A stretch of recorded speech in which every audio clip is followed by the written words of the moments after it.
여러분들 진심으로 환영합니다. 우리 옆에 계신 분, 또 뒤에 계신 분과 서로 축복하면서 예배를 시작했으면 좋겠습니다. 좋게 봐주셔서 진심으로 감사합니다. 봐주셔서 진심으로 감사합니다. 한 번 더 합시다. 좋게 생각해 주셔서 대단히 감사합니다. 좋게 생각해 주셔서 대단히 감사합니다. 마지막으로 한 번 더 합시다. 제가 조만간 밥 쏘겠습니다. 시작. 제가 조만간 밥 쏘겠습니다. 아멘. 저가 분명히 다 들었습니다. 주중에 전화 확인해서 대접받았습니까? 확인해 볼 테니까. 주섬대사 주라 성기라 대접하라, 이 신앙으로 한 주간 복이 되는 축복의 성도님 되기를 예수님 이름으로 간절히 축복합니다. 독일의 철학자 프리디 리체는 인간을 세 가지 유형으로 정의 내렸습니다. 첫 번째는 낙타형 인간이 있고, 두 번째는 사자형 인간이 있고, 세 번째는 어린아이 같은 유형이 있다라고 말합니다. 첫 번째 낙타형 인간은 내가 왜 살아야 하는지, 왜 이렇게 고생하는지 의미와 목적을 잃은 채 그저 남들이 살아가니까 먹고 살고 다니는 정도의 수준으로 살아가는 인간을 낙타형 인간이라고 이야기합니다. 두 번째는 조금 성장한 인간은 사자형 인간이고, 어떤 목적을 가지고 목표를 향해서 달려가는 삶. 그래서 이 사람에게는 늘 주변을 돌아볼 여유가 없고 늘 공격적으로 늘 경쟁하며, 그리고 승리의 성공의 혈안이 되어 사로잡혀 살아가는 인생을 사자형 인간이다라고 말합니다.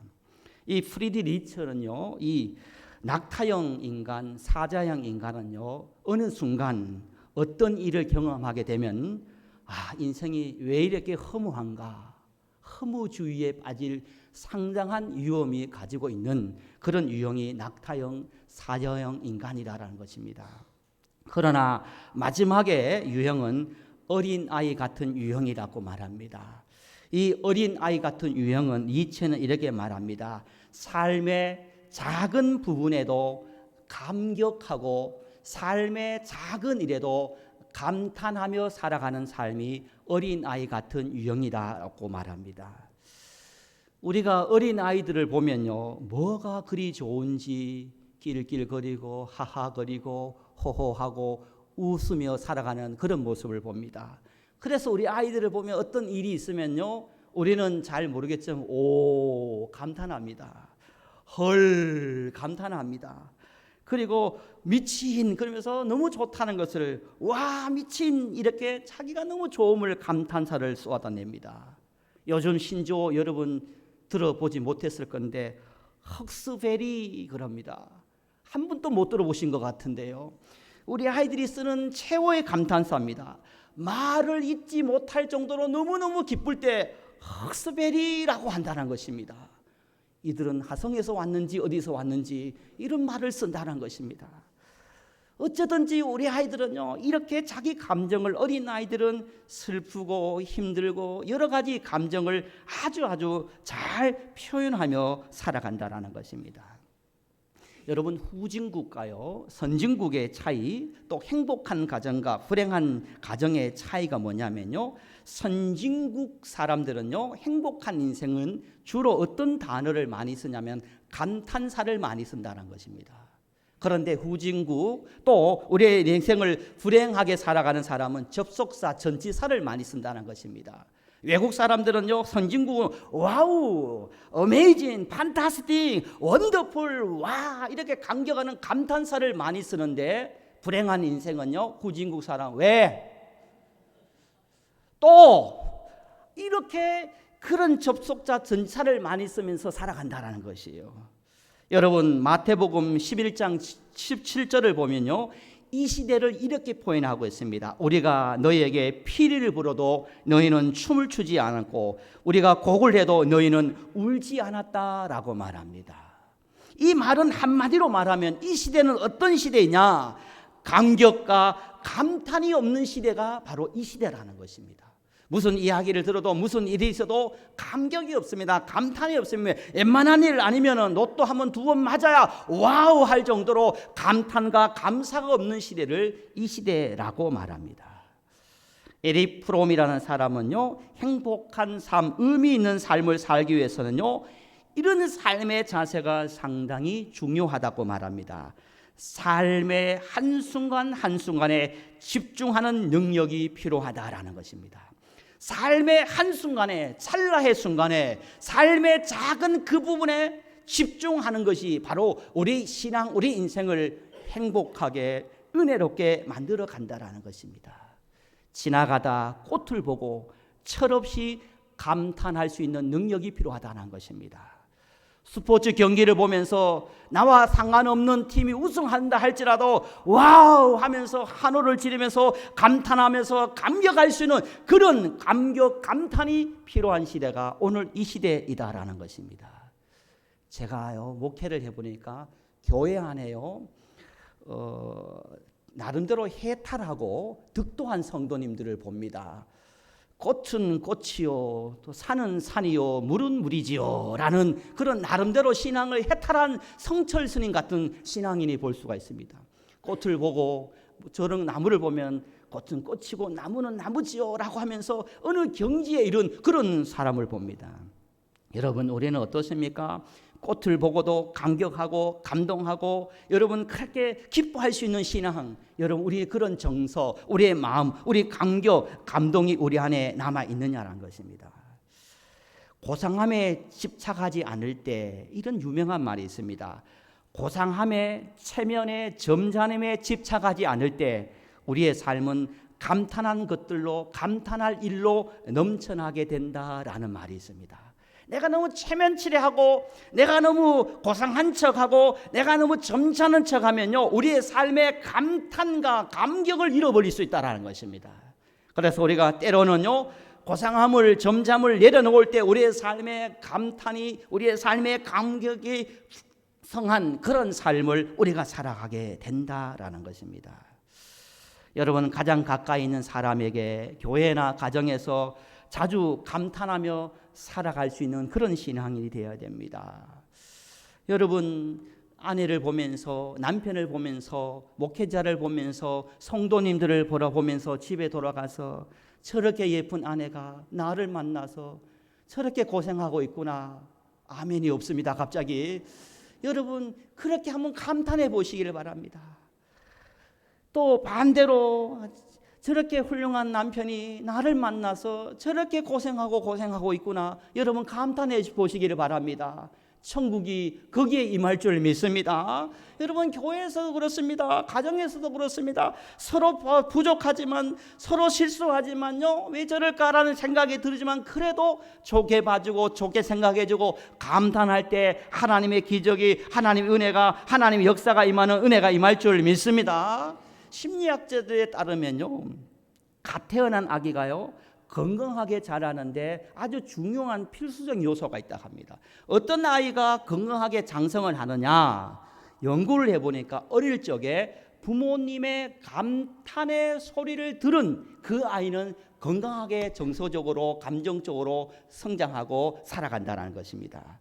그래서 아이들이 옹알이를 하거나 첫걸음을 떼거나 엄마 그리고 아빠 그러면은 심지어 손을 폈다 또 접었다 할 때 부모님들이 우리 아이 최고다 감탄하고, 우리 아이기 박사 될 것 같다, 우리 아이 스포츠 선수 될 것 같다, 이렇게 감탄하고 잘한다, 우리 아기 최고다, 정말 대단하다, 사랑해, 너무너무 잘해서 엄지척 하는 그런 감탄을 받은 자녀는요 10년 뒤, 20년 뒤, 30년 뒤에 열등감도 없고 자존감도 좋고 건강한 정서와 건강한 마음을 가지고 사회성도 있고 건강한 인생을 살아간다는 것입니다. 그런데 반대로 어릴 유아 시절에 전혀 감탄사를 듣지 못한 아이는요, 부모님들 중에 우리 교회는 그런 분이 없는데 아이고 벨라다, 다 할 때 되면 하는 거다, 뭐 그래 호들갑 떠노 라고 하면서 전혀 아이에게 감탄사를 주지 않은 그 아이는요, 다 그런 건 아니지만요 대부분 열등감이 많대요. 그리고 낮은 자존감에 사로잡혀 있대요. 그리고 피해의식에 사로잡힌대요. 그리고 사회성이 저하된대요. 그래서 늘 자신감을 잃어버리고 살아간다는 것입니다. 그래서 우리의 인생에 우리의 삶에요 감탄하는 것은 너무너무 중요해요. 하나님과의 관계 속에 감탄하고 성도와의 관계 속에 감탄하고 자녀를 양육하며 감탄하는 것이 얼마나 중요합니까?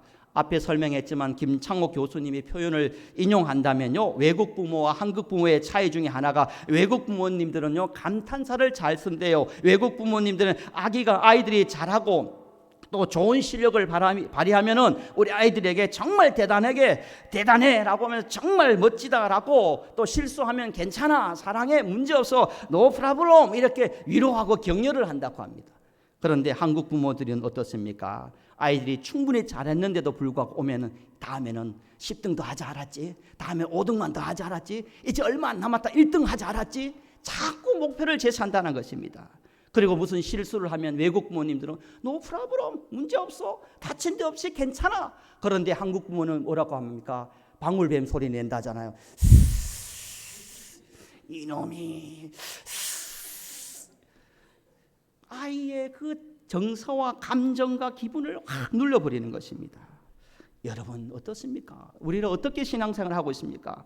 가정에서 어떻게 인생을 살아가고 있습니까? 교회에서나 가정에서 여러분 인생 가운데 여러분은 감격과 감탄이 있는 그런 신앙이요 그런 인생을 살아가고 있습니까? 아니면 감탄의 정서도, 여러분 감격의 정서도 하나도 없는 그런 메마른 신앙, 메마른 인생을 살아가고 있느냐라는 것입니다. 오늘 본문을 보면요, 다윗이라는 사람이 나오는데요, 하나님이 참 다윗을 좋아했겠구나라는 생각이 듭니다. 우리 하나님이 다윗을 좋아할 수밖에 없었구나라는 생각이 듭니다. 다윗의 신앙의 장점 중에 하나, 그리고 다윗의 성품 중에 아주 성공할 수밖에 없고 축복할 수밖에 없은 그런 아주 좋은 그러한 장점이 있습니다. 무엇이냐면요, 저와 함께 따라했으면 좋겠습니다. 모든 상황 가운데 감격을 잘했고 감탄을 잘했다. 여러분 다윗을 보니까요, 다윗은요 감격을 잘했어요. 다윗은 감탄을 잘했더라고요. 더 나아가면 다윗은요 찬양을 많이 했고 다윗은 감사를 많이 했더라고요. 오늘 본문에 보면, 오늘 본문은요 신학교에서는 이렇게 정의합니다. 감탄시라고 말해요. 감탄시. 감탄, 시편, 모든 시편 중에 최고의 감탄의 노래고 감탄의 시이다라는 것입니다. 하나님의 위대하심을 감탄하고 또 하나님의 인자하심을 감탄하고 감탄으로 되어 하나님께서 창조하신 모든 세계를 감탄하는 시로 되어 있는 것이 오늘 시편 8편인데요. 그런데요, 오늘 1절과 9절을 보면 똑같은 표현이 있습니다. 죄송하지만 우리 1절 말씀을 함께 합독해 봅니다. 시작. 여호와 우리 주여, 주의 이름이 온 땅에 어찌 그리 아름다운지요, 주의 영광이 하늘을 덮었나이다. 여기 보면요, 주의 이름이 온 땅에 어찌 그리 아름다운지요, 어찌 그리 아름다운지요, 감탄을 하고 있어요. 너무너무 아름답습니다. 주님 너무너무 아름다워요. 어찌 그리 아름답습니까? 라고 감탄을 하는데요, 또 시편 마지막 문을 닫으면서 9절에도 이렇게 표현을 하고 있습니다. 우리 9절 말씀을 다시 한번 죄송하지만 함께 합독해 봅니다. 시작. 여호와 우리 주여, 주의 이름이 온 땅에 어찌 그리 아름다운지요. 할렐루야. 다윗이요 복을 받고 은혜를 받고 쓰임 받고 하나님의 영광을 드러내고 이스라엘 역사에 가장 존경받는 존귀한 인물로 하나님께서 복 주시고 은혜 주시고 쓰임 받았던 이유 중에 하나를 꼽는다면 그 중에 다윗은요 하나님을 향하여, 사람을 향하여 감탄을 잘했고 감격을 잘했다라는 것입니다. 다윗은 하나님을 향하여 늘 감탄하며 살았습니다. 가슴이 터질 듯이 감탄의 노래를 불렀습니다.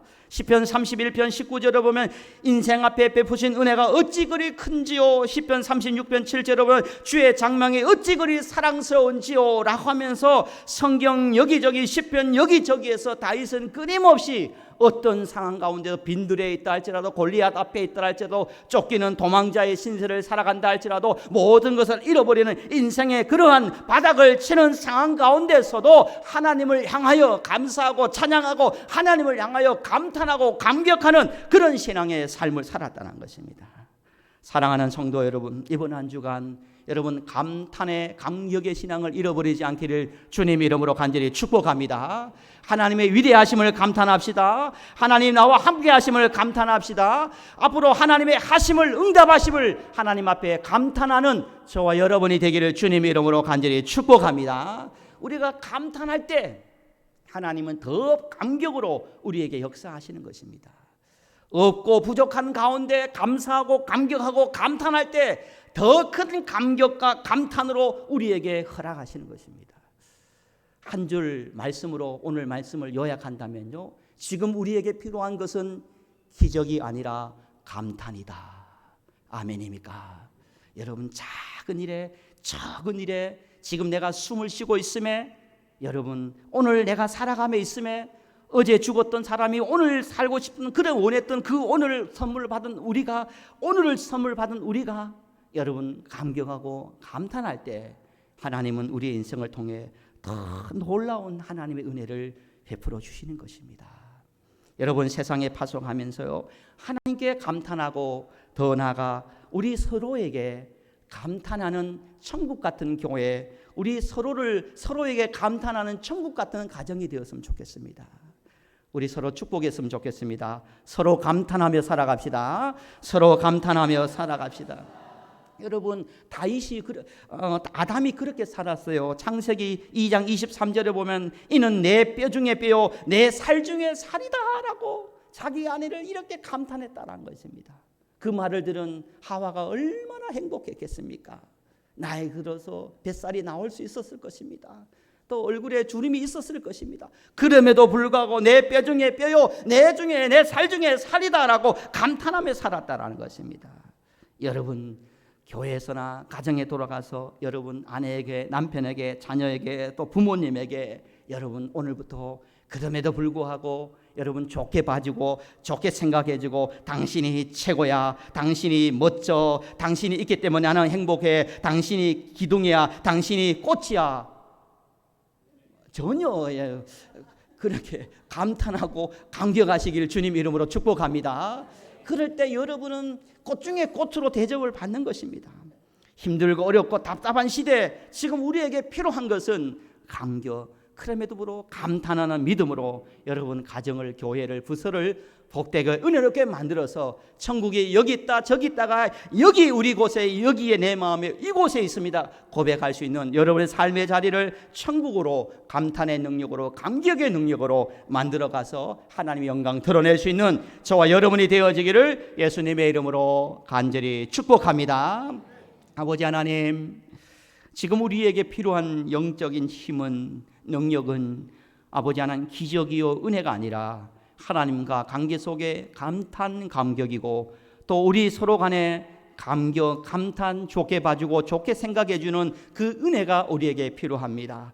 다윗은 감격과 감탄의 신앙으로 위기를 극복하고 위기를 기회로 만들고, 그 위기를 하나님의 영광의 기회로 만들어서 축복으로, 은혜로, 영광으로 만들었습니다. 아버지 하나님, 오늘 우리에게 다시 감사와 감격과 감탄의 신앙으로 무장하여서 작은 일에도 감탄할 수 있는 마음의 정서, 또 우리 아이들이, 때로는 아내가, 남편이, 자녀들이, 성도님들이 작은 수고에도 감격해주고 감사해주고 감탄해줄 수 있는 그런 믿음을 가지고 살아갈 수 있도록 역사하여 주옵소서. 그래서 여기를, 이곳을 천국으로 만들어갈 수 있는 축복의 통로요 은혜의 통로 되도록 역사하여 주옵소서. 무더운 여름 날씨입니다. 힘들고 짜증나고 아버지 마음에 여유가 없을 수 있지만 주님께서 우리의 마음을 주장하여 주셔서 주신 말씀을 붙들고, 말씀 때문에 복되고, 말씀 때문에 승리하고, 말씀 때문에 하나님 영광 드러낼 수 있는 이번 한 주 모두가 되도록 역사하여 주옵소서. 모든 것을 하나님께 맡기오며 살아계신 예수님의 이름으로 간절히 축복하며 기도드리옵나이다. 아멘. 우리 말씀을